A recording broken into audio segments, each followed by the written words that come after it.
everybody, welcome back to my channel. I hope you're all doing really well. If you're new, welcome, and thank you guys for all the support on my Blu-ray haul video that I released about a week ago. That video's done so well and I've gained loads of new subscribers, so if this is your first time, welcome. Today I'm going to be reviewing Longlegs. I am so excited to talk with you guys about this film. This is one of my most anticipated movies of the whole year. Not just in the horror genre, but just in general. So if you don't know, if this is your first review of mine that you've seen, I keep things super casual, you know, just a casual chit chat with you. I'll talk about the positives first and then go into any mixed if I have them, and then negatives if I have them, and then just kind of summarise at the end. If you prefer your reviews in written format, I have reviewed this one over at Talking Films and I will link that below for you. So you can watch this, have a read, either or, both, you know, it's entirely up to you. So, I don't tend to give too much on plot summary in case you haven't seen it yet. I kind of like to tell you what I know. I like to go into films as blind as possible. If I hear of an idea and I know who's in it and I know the general gist and I decide that I like it, I won't seek out any further information. So all I knew about Longlegs going in was that it is a kind of procedural police drama starring Michael Monroe and Nicolas Cage. Michael Monroe is playing an FBI agent looking into a serial killer case, and of course Nicolas Cage is playing said serial killer. That's what I knew. I knew it had like occult vibes. I knew it had like a spooky twist to it. What I was going into expecting was Silence of the Lambs with a more of a horror edge. So without further ado, let's get into my positives. The first thing to talk about here is, of course, one of the main reasons we're all ready for this film, and that is the performances. Michael Monroe has kind of made herself really known in the horror genre. She's like a scream queen, she's really, really cool. And she stars in a lot of independent or lesser known horror projects. Her performance here is exactly what you'd expect from her. She is absolutely fantastic. So she plays FBI agent Lee Harker, who is very methodical and she's quite a quiet soul. She's very introverted. But that allows Michael Monroe to put a lot of nuance into the performance, which I really enjoyed. She's kind of really headstrong and really brave and like wants to boss this case. But she's also struggling because it's a hard job. The stuff that she sees is really, really difficult and she lacks sleep. You know how it is. And yeah, so I liked the kind of balance of that, and Monroe's take on the character was quite nuanced. Really, really loved her. One of my all-time favourite performances from Michael Monroe. And of course we have Nicolas Cage starring opposite as the serial killer Longlegs. I don't want to talk too much. By the way, all my reviews are spoiler free. I don't really tend to spoil. If I ever do, I'll make it known, but I don't tend to spoil. So I won't say too much about the role of Longlegs. I'd like you to see it play out for yourself. But what I can say is that Nicolas Cage is absolutely fantastic. He proves that he is the perfect person to play like the creepy, unhinged, slightly terrifying serial killer, and he just completely transforms. I think we know that he can do that by now. Every performance we see of his, he just transforms himself. And there's a lot of like prosthetics and makeup involved in the character of Longlegs as well, so you do kind of forget that that's him underneath all that, and he just transforms himself into this character. He gives it his all. At times it's quite a demanding role, things he's expected to do, but he is undeniably eerie and creepy at all times. He puts everything into this performance and he looks the part, sounds the part, and yeah, Nicolas Cage is absolutely fantastic. There's also some really good side performances in here as well. The whole cast delivers, so I'm not really going to go into too much detail here. But one I did want to mention was Kiernan Shipka. She has starred in Osgood Perkins' film The Black Coat's Daughter. If you haven't seen that, that's really, really good. Definitely check that out. She only has like 5 minutes of screen time in the movie, in Longlegs, if that. She delivers this monologue and she is absolutely fantastic. So if you are a fan of Kiernan Shipka, you will really enjoy her performance here. So going from the performances into the more technical aspects, another positive for me is just how unique this viewing experience is. Like Osgood Perkins, he's a director I really admire. This is only his like 4th horror feature as well. his visual storytelling is just as fantastic here as it is in any of his other features.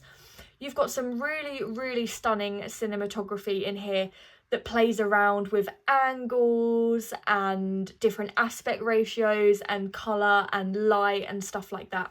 And the cinematography really does keep you on your toes. We'll get into the horror shortly, but what I really liked about the cinematography, and every element, as a matter of fact, it is all out to get you. It's all there to scare you. The cinematography makes use of a lot of empty space and creepy, like, long corridors, open big forests, and it's the sort of cinematography that just tracks and you kind of follow it, and as much as you don't want to, you're always looking in the background to see if there's anything hidden that you can see.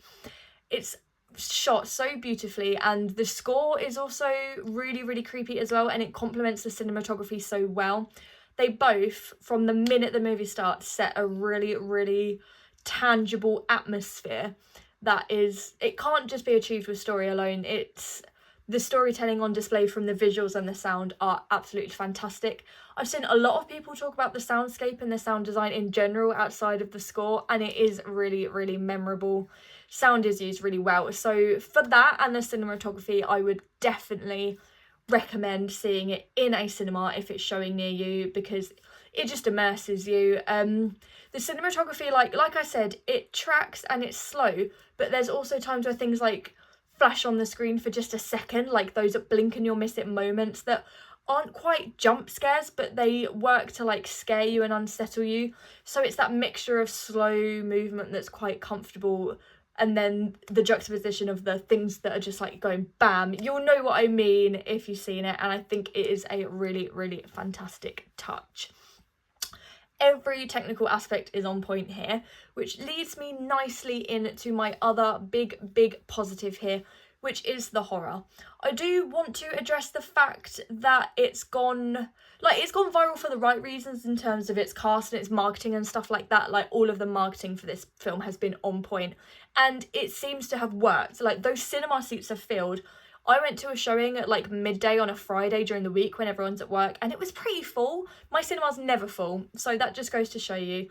Another big reason though that there's been so much hype for this film is like the hyperbole that's come out of early reviews. People are calling it like the scariest movie of the year, the scariest serial killer movie ever, this, that, and whatever. Has that kind of helped its marketing? Yes. Is it necessarily true? It depends. Fear and horror is completely subjective to you.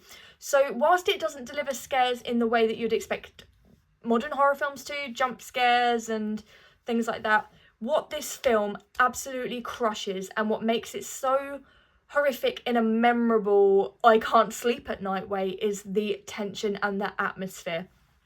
From the very first frame till the very last frame, you're just, the dread takes over. You're in a feeling of unnerve, you're uncomfortable, you're dreading what's coming next, and it creeps into your core and sends a shiver down your spine in all the right ways.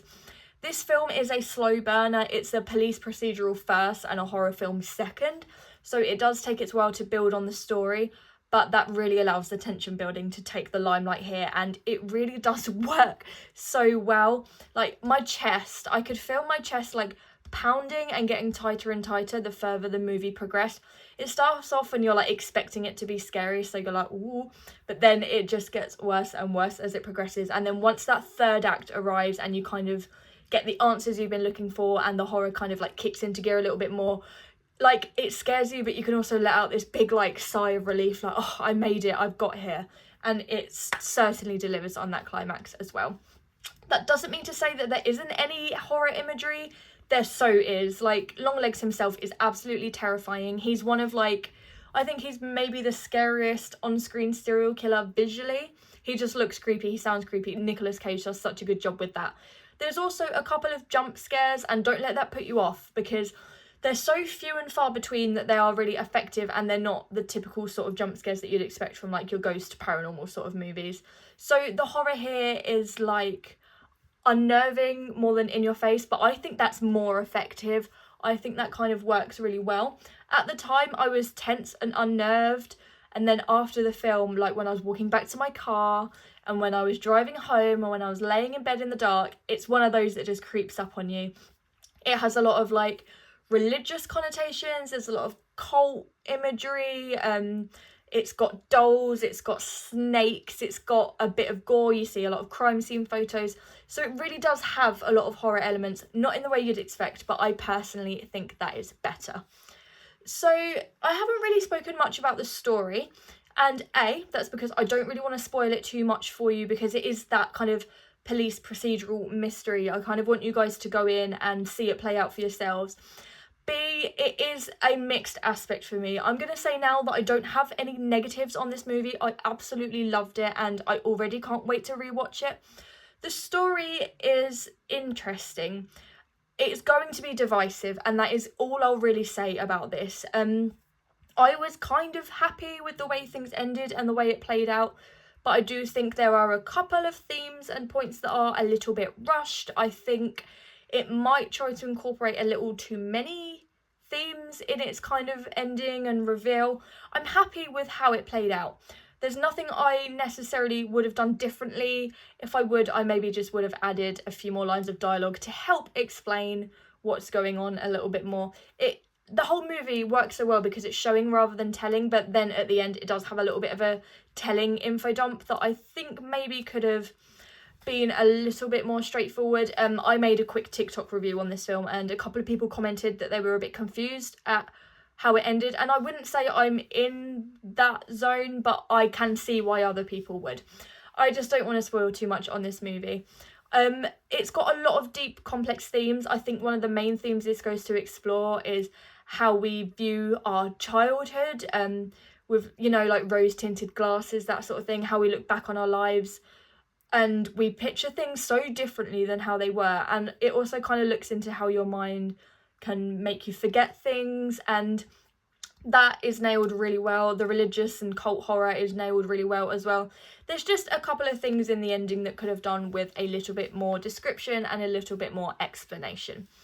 That is all I'm going to say today on Longlegs. Thank you for joining me. I loved this movie so much. It really creeps me out. I think the horror is on point. The performances from Monroe and Cage are absolutely phenomenal. The dialogue is consistently interesting. The side performances are great. If you kind of like sort your expectations out, don't expect to go in and be frightened and made jump and all that stuff. Go in to be unsettled, go in to be unnerved, go in to be uncomfortable and that sort of layer of disturbed, and I think you'll get something out of this. I don't really have any negatives, so I have given this film 4 stars out of 5. Just a couple of mixed aspects in terms of the storyline and how that played out, but otherwise I'm super duper impressed with this film. Let me know down below if you've seen it, let me know your thoughts. I'll be super excited to talk about this with you guys in the comments below, and like I said, my written review is linked if you'd like to read it. I will see you guys for my next instalment, which is likely to be a Twisters review. See you soon.